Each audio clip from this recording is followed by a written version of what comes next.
Lapsus, lapsus, lapsus, lapsus. Lapsus, lapsus, lapsus, lapsus. La réussite professionnelle. Plusieurs jeunes en quête de savoir terminent leurs études supérieures avec succès. C'est à Montréal, dans la province de Québec, que nous avons recherché et trouvé les meilleurs candidats, ceux qui ont réussi à monter au sommet de l'échelle sociale.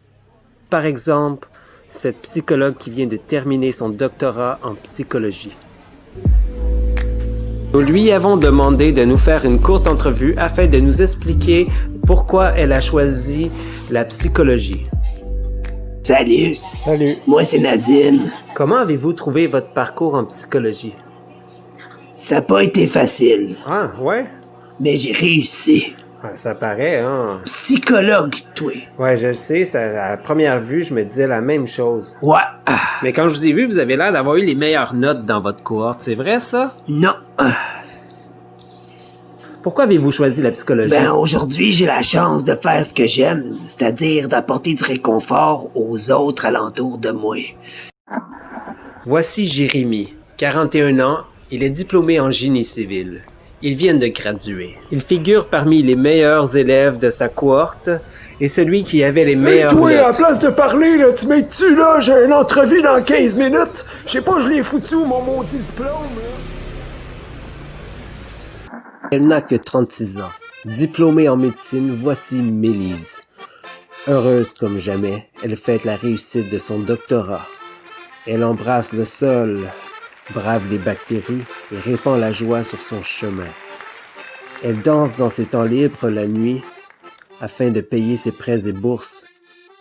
Maintenant, déplaçons-nous un peu au centre de la ville, à quelques pas du centre Eaton. Professionnels expérimentés et étudiants se côtoient sur les boulevards et dans les cafés. La crème de la crème des cerveaux qui participent à l'évolution grandissante de nos sociétés modernes. Des génies, au haut quotient intellectuel, au savoir inestimable. Par exemple, voici Kevin. Ouf. Bonjour, Kevin. Ah, c'est déjà commencé? Ouais, moi, fouf. Pas facile de parler de soi, hein, Kevin? Ouf. Je me sens comme en train de voler. Vous voulez sûrement dire voler dans les hautes sphères. Ouais.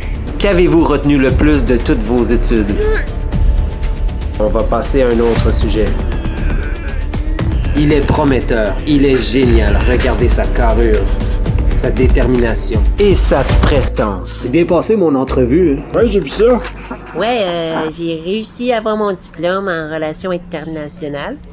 Ça fait 5 ans aujourd'hui. J'ai encore pas trouvé d'emploi, mais ça va venir bientôt.